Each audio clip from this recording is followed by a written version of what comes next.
Hello and welcome to the Sociology Show podcast. I am Matthew Wilkin and this is little baby Cassidy. She's just having a little sleep at the moment.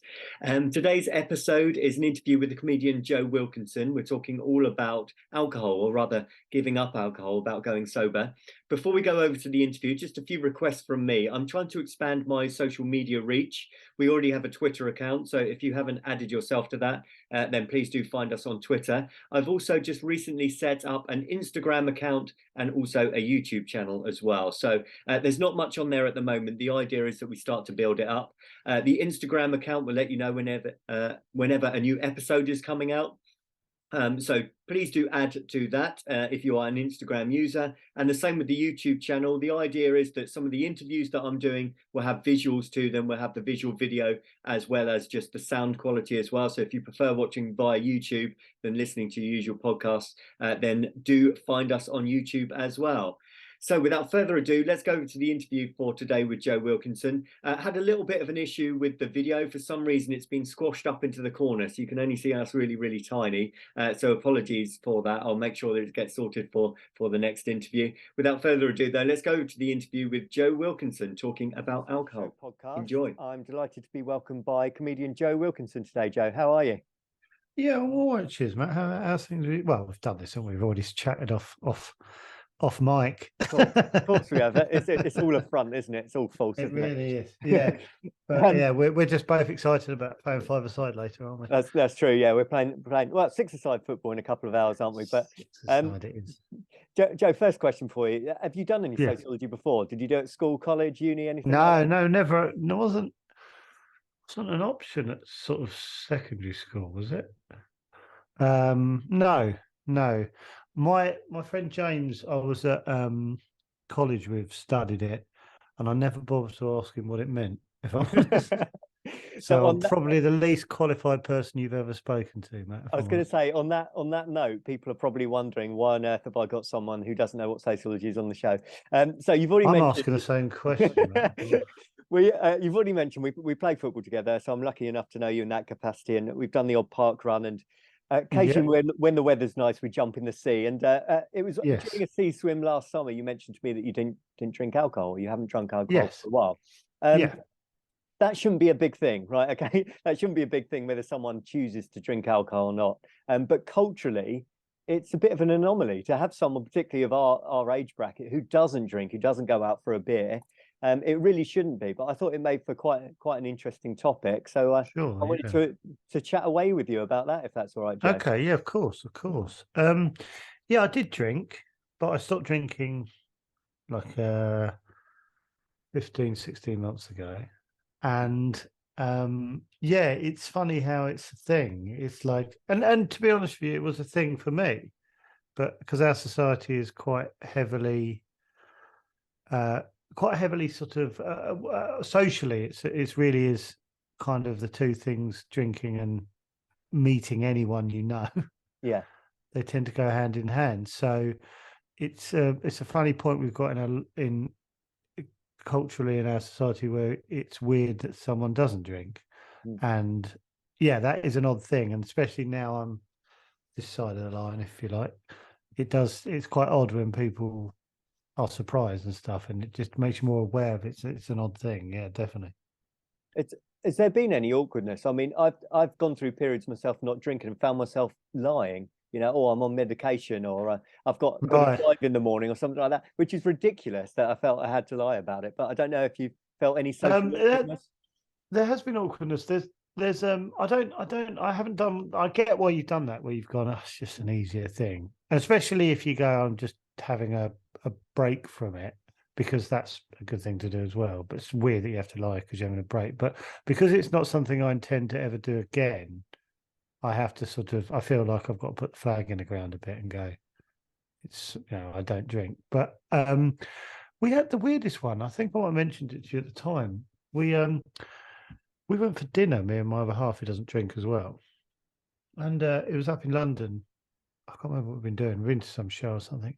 And we just went for dinner, and the guy said, took our order and said, what would you like to drink? And I just sort of said, I'll have a non-alcoholic beer. Do you have a non-alcoholic beer? And he went, you're not drinking? And I went, no. And then my other half said, yeah, I'll have a non-alcoholic beer as well. And he went, oh, that's a bit weird, isn't it? And like, we didn't know him from Adam.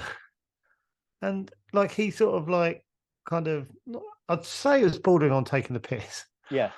And we just both went, I think what I found odd about that is he doesn't know anything about me or my other half. He doesn't know what the reason for that could be. It could have been quite a struggle for us. It could be a health thing. Could be whatever. But the fact it was something that he naturally sort of took the piddle out of, I was like, oh wow. And it didn't anger me. It sort of annoyed me a little bit because I was like, you don't know me. You don't know, there is no great story to me not drinking. It's just a decision I've made because of a couple of little things, really. But I might have had a history of alcoholism in the family or whatever, and you know what I mean. And I feel that he was a similar age to us. I feel like our generation have the biggest problem with it. I agree.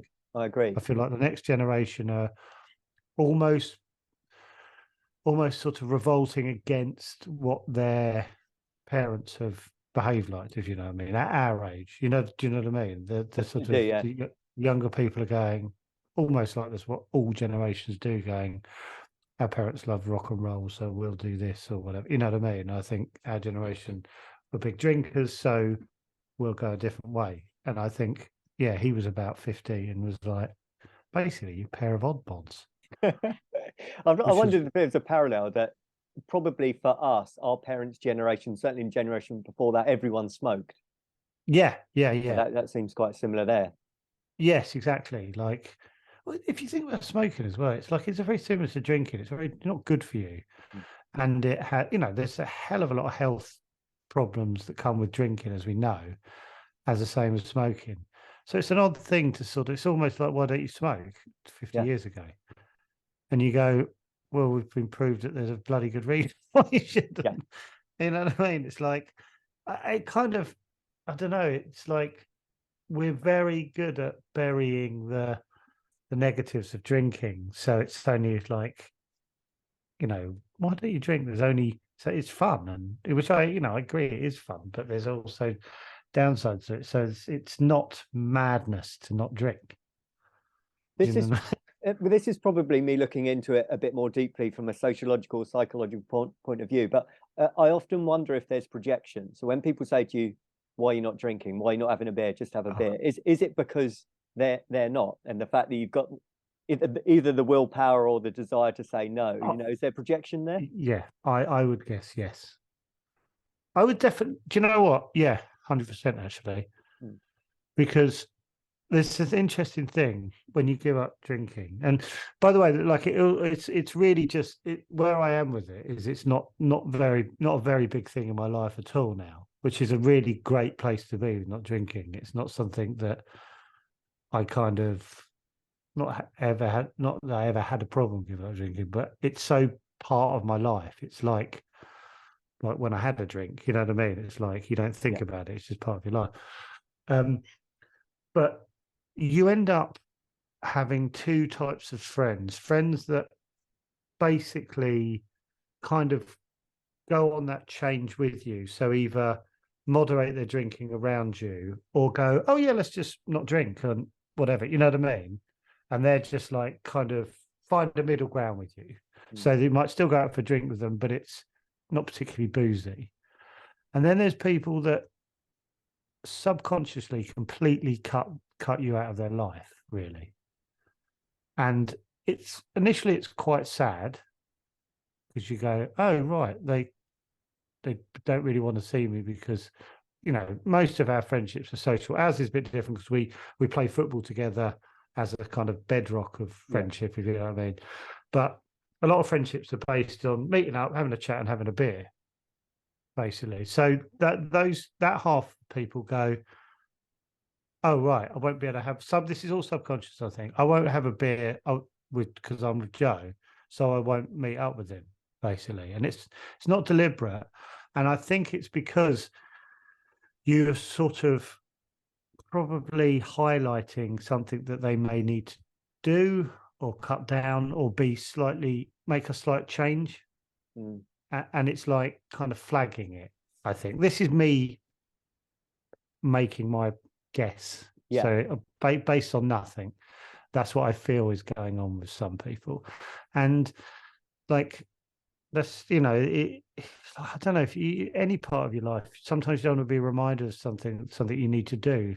Like I went to the dentist today, and I was like, I haven't been to the dentist in years, and now I've done it. I'm over the moon. I am, and I'm. Oh, are you still there? Sorry. I'm still here. I'm still here. Yeah. Sorry, my phone came through. I'm basically when my missus would go to the dentist, I'd be like, oh fuck, I've been to the dentist in fucking years, shit. And I didn't want to really discuss it, because the quicker we weren't discussing it, the quicker I could lie to myself and say it's not something I need to do. Yeah. You know what I mean? It's just like, it's just what we all do, isn't it? Yeah. Yeah. I've had a similar experience to you. I always do dry January, which I get a lot of stick for some reason, but I don't do the whole big, I'm doing it, put it on social media, raise money. I just quietly get on with it. And if I order a non-alcoholic beer, because I don't mind it, it's quite nice to have a non-alcoholic beer.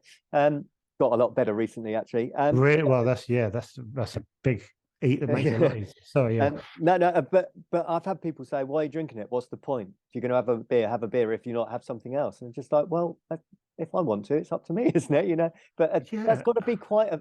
I'm convinced it's quite a British thing. That. Yes, I think it is. I think there are similar countries with a similar outlook, which is like Australia and places like that. I think they have a very similar kind of drinking culture. But then you go to France or somewhere. I remember we went to France a few years ago, some friends, and we were sort of young and kind of decided to be in the bar for a few hours. And we were going, God, French people come in, have one drink with their friend and leave. We almost laughed. Weirdos. Like, look at them not going to be feeling ill tomorrow. And but like with that, sorry, again, with the beer thing, like, oh my God, this person will not stop phoning me. Sorry. Someone's dropped out of football. That's what it is, Joe, you know?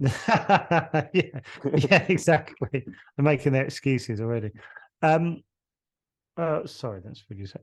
But what's the saying? Oh, yes. So, like with the beer thing, I have some kind of stuff from when I was drinking that I still like to do. Like I like to have a beer and watch the football. And I have a non-alcoholic beer because I like to do it. Like I like the taste of it. I like something about doing it for so many years has left an imprint on me that I like to. I don't like to have a glass of wine when I watch the football. I don't like to have a Coca-Cola when I'm watching the football. I like to have a beer. So those things go hand in hand for me, rightly or wrongly. So now I have a non-alcoholic beer, and I really like that. They still go hand in hand, and it doesn't have to, get me sloshed or whatever, you know what I mean, or get me tipsy. It's a nice thing to do, and they are nice tasting, and I just like I like the act of doing it.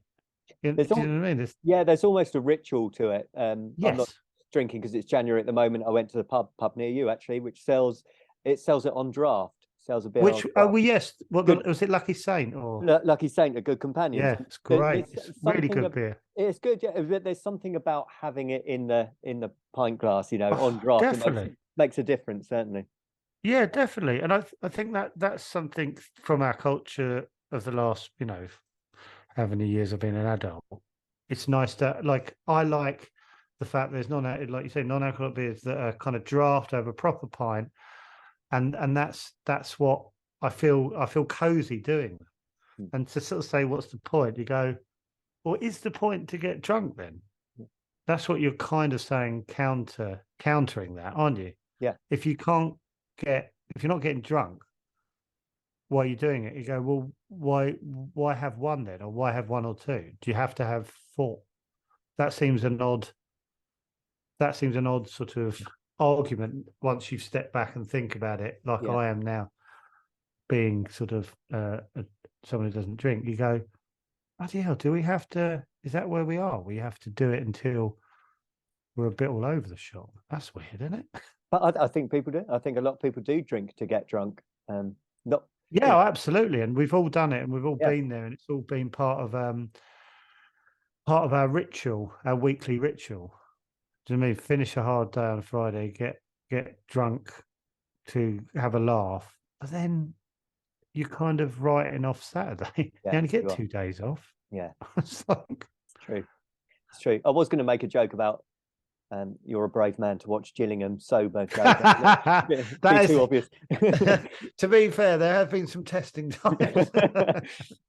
Can I rewind all the way a little bit, because I'm quite interested in your kind of journey. Is quite an overused word, isn't it? Phrase, but do you remember your first drink? You grew up in Kent, didn't you? Do you remember your first kind of your first trip to the pub, or your first drink in a pub, whatever it was?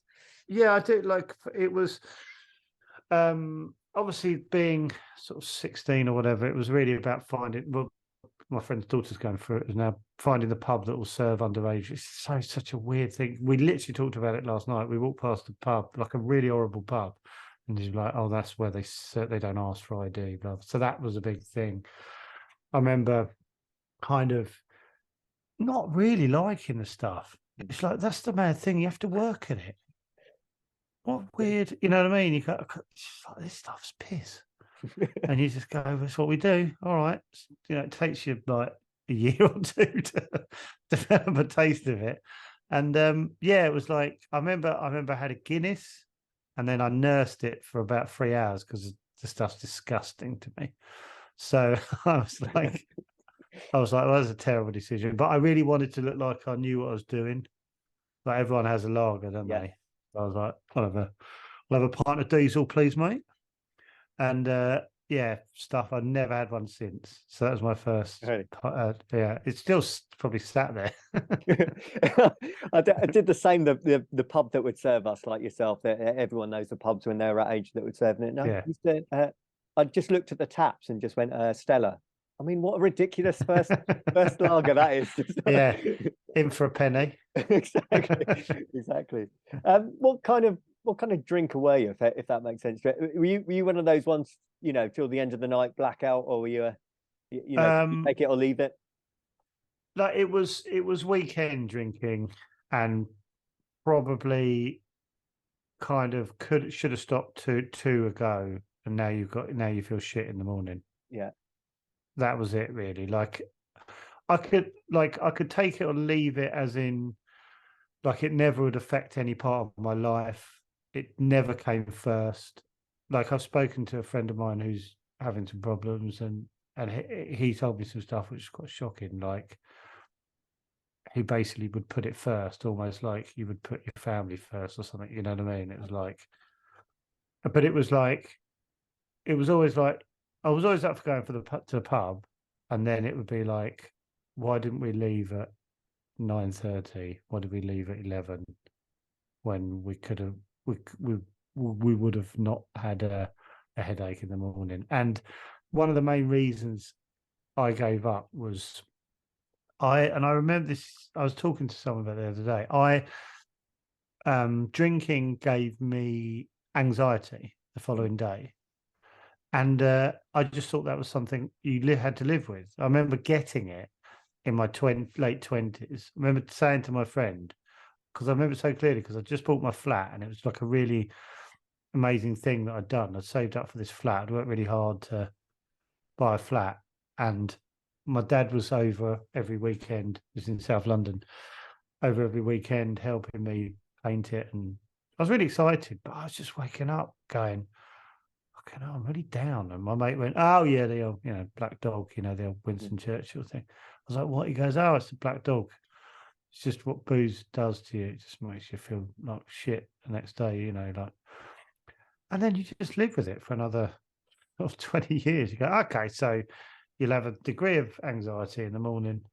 And I was like, well, that's mental. Like, if you're someone like me who kind of goes, you just go, God, I feel shit. Like, I'm thinking negative thoughts, which I don't have most of the time. And I'm waking up going, life's shit or whatever. And you go, you can stop that. Yeah. You can stop it like that. And I did. And that was my main thing. I just like to be, I don't want ups and downs. I want nice, gentle middle. You know what I mean? Yeah. And that's where I'm happiest. And I think everyone who gives up, if they're like me, has the same thing. I've spoken to people, they go, yeah, it's great. I'm just generally happy. I don't have a, oh God, okay, cool. Shoot, I hate my job or whatever. You know what I mean? It's just like, no, yeah, I can get on with stuff. It's fine. It's amazing, isn't it, that we're all aware that it can do that. We all are aware of the hangovers. Everyone in their life who's drunk has probably said, "Oh, never again," but they still do. Yeah. I don't know why it's such a bedrock of our society. When you add all of those things up, the cost as well, you know, it is strange that it's still pretty much the British pastime, if you like. Yeah, I went through a phase of being quite cross about it, actually. Like, because we all have fallen under its spell, the sort of the myth that it's okay, really. Yeah. And we all pass on to the next generation. It's just what you do. You know, here's your first pint. This is the first time you get pissed. You laugh it off. It's just a rite of passage. And then, you know, there's some proper casualties to booze. And we all know them, you know what I mean? And it's not, I don't know, we haven't demonized any area of it. And, you know, I feel like a hypocrite because I was like part of the, you know, like everyone else, just burying my head in the sand. But, you know, it shouldn't be, in my opinion, someone's 18 getting pissed. I just don't think that's what we should be teaching our children, really. You wouldn't do it with another drug, would you? You wouldn't say, "Here's your first line. Let me inject you your first." Because we've demonised those, haven't we? And we haven't demonised booze because it's, you know, there's a lot of tax. Yeah, we pay a lot of tax on it, and it's just we're at the point where we go, you know, the strain it puts on people's health, and we're basically putting people, you know, I feel very preachy. It's only because it's annoyed me just in my over the last year or so, but yeah, we put people. And I've done it, and you've probably done it. Yeah. You know, friends, little brothers and sisters. You know, you're 18, you've got to get drunk, and we just that then gets passed on and on and on and on until. And there's just, you know, there's a lot of people who end up with health problems and addiction and all that sort of stuff. And then you go, oh, that's bad. You go, yeah, we're all part of the fucking problem. Yeah, we all allowed it to happen because we didn't know any better. Or maybe we did know better. Yeah, but when you're 18 and everyone's going, it's just what you do. I don't think many of us had a lot of common sense at 18. I didn't. I was just like, that seems all right. But I knew very well, like, if I touched drugs or whatever, my mum and dad would be so disappointed at me. You know what I mean? I was like, that was something I'd hide from them. But I didn't need to hide my drinking. You know what I mean? If I came in, I could come home drunk. I couldn't come home high as a kite because they were like, oh my God, drugs are terrible. But booze is all right. Yeah, it's the socially acceptable addiction, isn't it, really? Yeah, it's weird when you really think about it. It's like we've just chosen one. Yeah. Could easily have been cocaine. It could well have been. And something that you said, Joe, which really interests me is a lot of people kind of, you know, I'm doing dry January. A lot of people try and have a few months off the booze, but I think I'm right. You said you probably won't drink again, or you don't think you won't drink again. No. I'm really interested how, one, you can be so definitive on that, because I think that's so admirable to be able to say that, and two, if there was anything else behind that decision. I'm adamant for a couple of reasons. One, because I really, really believe it, but also I want to put it out there as a sort of promise that I have to keep, if you know what I mean. So subconsciously, I'm probably doing that. If I'm honest, I'm going, no, I'm making a promise, not just, like I'm going, I'm not going to do it. So if I do, I've got further to fall, if you know what I mean. I think there's some of that, but also just because I'm happier, I'm much, much happier. So at the moment, I can't see why I would. It's like meeting the person in your dreams and going, I wonder if I might split up with them. Yeah. You go, what? Why? But they really like you and you really hit it off. You go, yeah, but I can't say I won't. Well, no, you can't say you won't because you don't might change, but be mad to go, woman you absolutely love, I'm not saying I won't split up. But put all your eggs in that basket. Yeah. Say you want to be with that person, you know what I mean, and that's all you want. It seems mad to hedge your bet, and that's what I feel with drinking. It's like just at the moment and moving forward, I just can't see why I would have a drink. Has anything replaced it, Joe? You know, like you said, it made up a big part of your life. It's probably your Friday night. It was your Saturday at the football or whatever. Do you feel that you've put something in place to, rather than going to the pub, as it were? Yeah, definitely. It's life is more about. It sounds really negative, and I hope this doesn't put people off. But life's more about before 10 o'clock than after 10 o'clock. Yeah. Like I have a lot of things in my life that I do that don't but just the timing of them changed. I do a lot more sort of God, none of there's no way of saying this. It sounds without sounding it's my life is really boring, but it's not. But it's just like I have like I'll go and do stuff like on holiday, we went to Venice and we just like did everything you could possibly see in Venice in 5 days. And we probably the days were really, really busy. We saw loads of stuff. Then we'd have a meal with a couple of non-alcoholic drinks or whatever. And then we were home by 9:30. And then that was kind of the end of the day. But the day would start later, wouldn't it? If you'd been out in the evening. But I can't help but feel that makes it sound terrible. It's not. I just feel more fulfilled, if you know what I mean. It's like it's just the timing. The timings all shift down 2 or 3 hours, if you know what I mean. Yeah, no, it's interesting you say that because you used the word boring. But I was listening to a psychologist the other day who had like a chart of happiness. Right. And people go through a period where they're much more anxious and much more depressed and a little bit low. And something happens between 45 and 60 where their happiness jumps up. And his conclusion was actually that people find happiness in the mundane, in the mundane. And he said, I definitely have. Well, remember when you were a kid and like you'd be out with your grandmother or something and she'd stop and go, oh, look at these lovely flowers. And you're like, that sounds like a boring comment. Yeah. But you will find happiness in, a sunrise, a sunset, a dip in the sea, a flower, whatever it might be. Yeah. I definitely feel that. I also feel like you want to kind of go, well, when did I like you didn't always appreciate it. Like I went to college in Bristol for 3 years, and we go back now because Petra's got a family there. So my wife, I mean, and I was going around going, look at these buildings, they're stunning. And I was like, I don't remember any of this. And that, I was like, I literally just love walking around parts of Bristol going, this part's beautiful. Look at these, and they just passed me by. Yeah.